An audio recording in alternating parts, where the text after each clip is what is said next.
अस्सलाम वालेकुम। उम्मीद है आप सब लोग खैरियत से होंगे।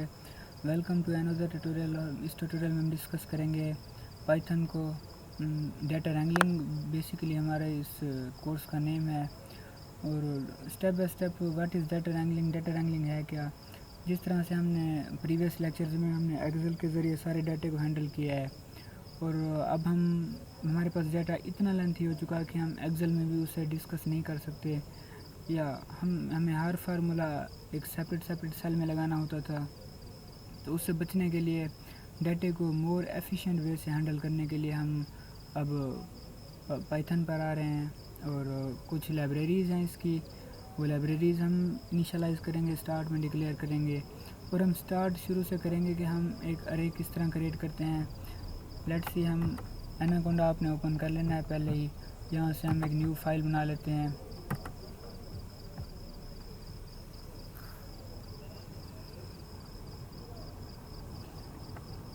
न्यू फाइल ओपन हो गया है। यहाँ से हम इसे रीनेम कर लेते हैं और हम इसे प्रैक्टिस 1 के नेम से हम इसे सेव कर देते हैं।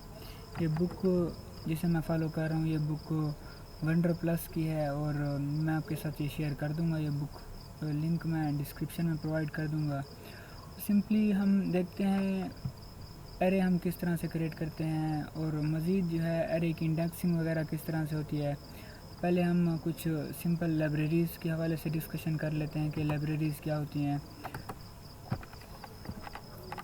हम पांडास को पहले इंपोर्ट कर लेते हैं, उसके बाद हम नमपाई को इंपोर्ट कर लेते हैं। इंपोर्ट पांडास एसपीडी आपने इंपोर्ट कर लेना है, और उसके साथ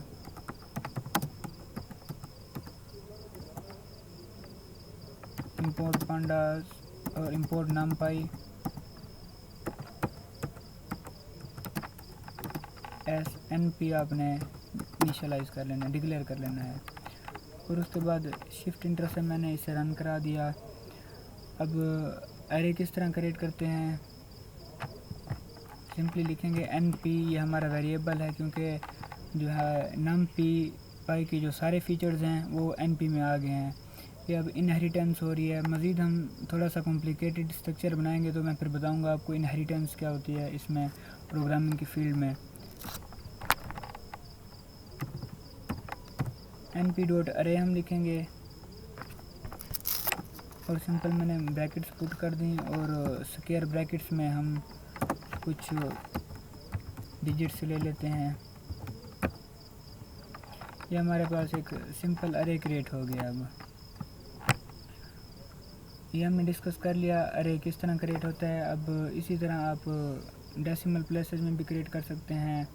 इनकी डाटा टाइप है, अपने मुताबिक आप एडजस्ट कर सकते हैं।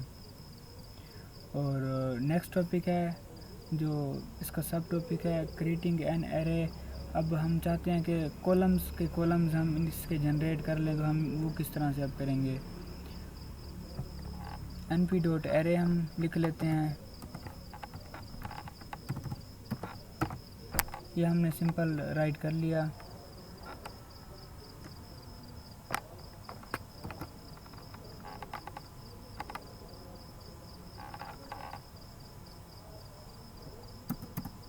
तो वेरिएबल हम ऑलरेडी कोई और भी ले सकते हैं, np डॉट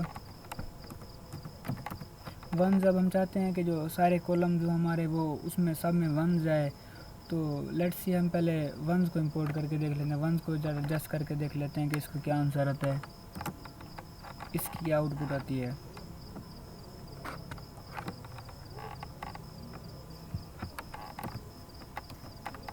थ्री एंड 5 का मुझे ये मैट्रिक्स चाहिए, और जो है इसकी डाटा टाइप भी मैं अपने हिसाब से रख लेता हूँ।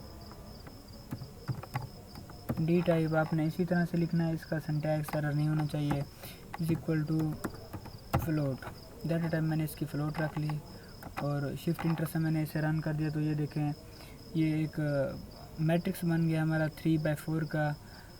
मज़ीद हम आगे जाते हैं, वंस भी, यहाँ मैंने वंस लिखा है, आप यहाँ पर ज़ीरोज़ भी लिख सकते हैं। लेट्स सी मैं इस टेक्स्ट को कॉपी करता हूँ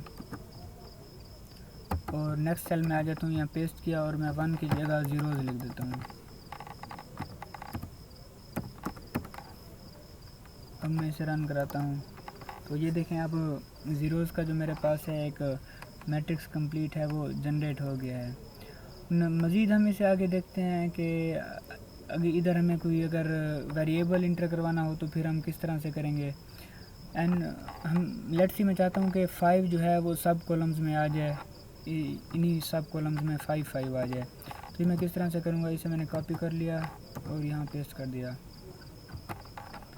np डॉट फुल के नेम से आपने लिखना है 3/5 का मैट्रिक्स मुझे चाहिए। और अब क्योंकि हमने अपने हिसाब से डाटा इंटर करवाना है, एक वेरिएबल इंटर करवाना है, तो डाटा टाइप लेने की ज़रूरत है ही नहीं। यहाँ मैं लिख देता हूँ 4.666 समथिंग, कुछ भी आप लिख दें और इंटर करवाता हूँ। अब देखें 4.666 समथिंग का एक हमारे पास जो है मैट्रिक्स जनरेट हो गया है। अब सिंपल इसी तरह से हम मज़ीद इसे थोड़ा कॉम्प्लिकेटेड करते हैं। अरे बेसिकली अब हम चाहते हैं कि एक रैंडम नंबर जनरेट हो हमारे लिए और वो सब कॉलम में अप्लाई हो जाए और वो सब के लिए डिफरेंट हो। तो ये हम किस तरह से करेंगे, एक रैंडम नंबर जिस तरह से होता है, जिस तरह से प्राइस बॉन्ड निकलते हैं लोगों के, तो उसमें यही प्रोसीजर होता है। एक रैंडम नंबर वो जनरेट करते हैं और रैंडमली किसी को प्राइस बॉन्ड मिल जाता है। तो इस तरह नहीं होता कि प्रीवियस जो हों उसको देख के हम वही नंबर पर बेट लगा दें, तो इस तरह से ये नहीं होता है। ये बेसिकली इसके पीछे ये प्रोसीजर होता है। अब हम एक रैंडम नंबर लेके चेक करते हैं, फिर हम देखते हैं np वही, क्योंकि इसमें numpy की इनहेरिटेंस है, क्योंकि इंपोर्ट numpy एस np हमने किया था, तो जो numpy के जो सारे फीचर्स हैं वो अब np में आ चुके हैं। np डॉट रैंडम आपने लिखना है, डॉट रैंड इंट लिखना है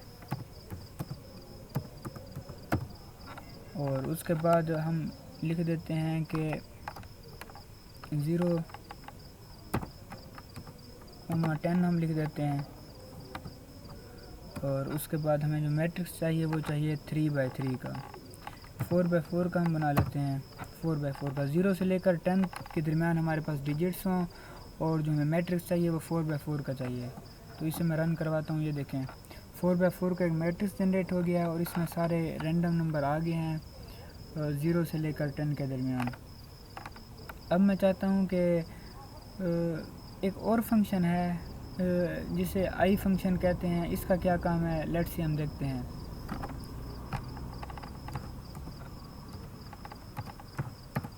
अब मैं चाहता हूँ कि मेरे पास जो डायगोनल्स हैं उनकी जगह मैं कुछ पुट कर दूँ। जिस तरह से मैं चाहता हूँ कि डायगोनल्स आइडेंटिटी मैट्रिक्स जिसे हम कहते हैं, कि उस तरह का एक हमारे पास मैट्रिक्स बन जाए और वो कितने डिजिट्स का हो वो हम देख लेते हैं, उसका ऑर्डर क्या हो, उसके रो कितने हो, कॉलम्स कितने हो। इसे मैं यहाँ 4 पुट करता हूँ और मैं रन करवाता हूँ इसे, तो ये एक आइडेंटिटी मैट्रिक्स जनरेट हो गया कि क्योंकि इसकी डायगोनल एंट्रीज़ 1 1 आ गई हैं और इसका ऑर्डर है 4/4, क्योंकि ऑर्डर मैंने ऊपर लिख दिया यहाँ पे 4/4। और सिंपल हम आगे देख लेते हैं, एक np.empty आप भी लिख सकते हैं,